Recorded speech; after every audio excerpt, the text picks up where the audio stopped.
Okay, I'm filling in for Monday. So I read this article recently, and it was about, like, how the internet is changing our brains and stuff. It was kind of weird. I'm going to put it in the little information box thing right below the screen for you.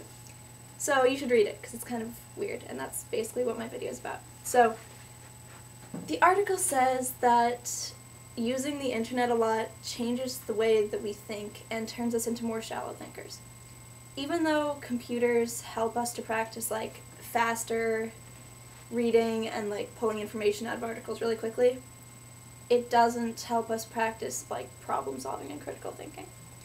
So one part of the article said that we love the internet so much that we're kind of blind to the damage it's doing to our, like, culture and the way we think and stuff like that. So, question, is this true? Will people in our society get dumber and become worse at critical thinking?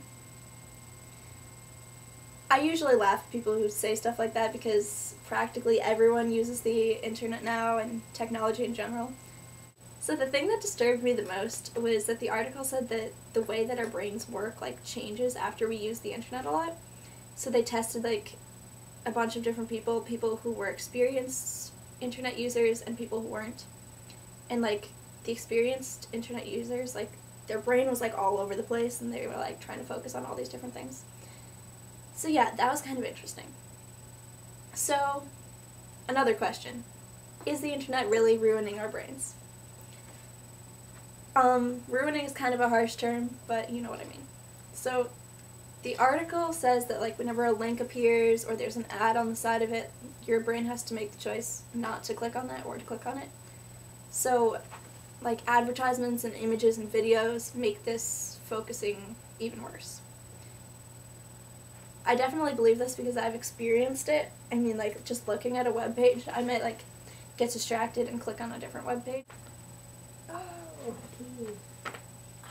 So, these days, like, they're making textbooks for people who have no idea how to focus. Like, I have this history textbook, and it has, like, everything's, like, in bold so that people, like, get the main point. And then they have, like, chapter summaries and stuff, and in every single margin they have an extra fact or extra tidbit of information. Another part of the article talks about interruptions and the bad effect that they have on concentration. So that's why people say multitasking is so bad, because every time we shift our attention to something else, it has, like, our mind has to readjust and, like, reorient itself.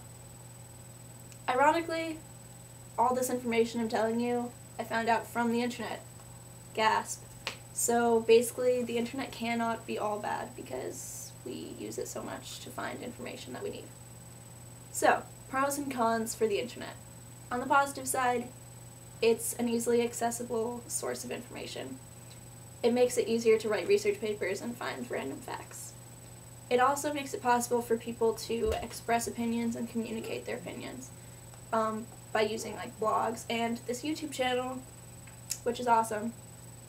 And a lot of social networking is done through the internet, like Facebook and stuff, which I, for one, use a lot to communicate with my friends.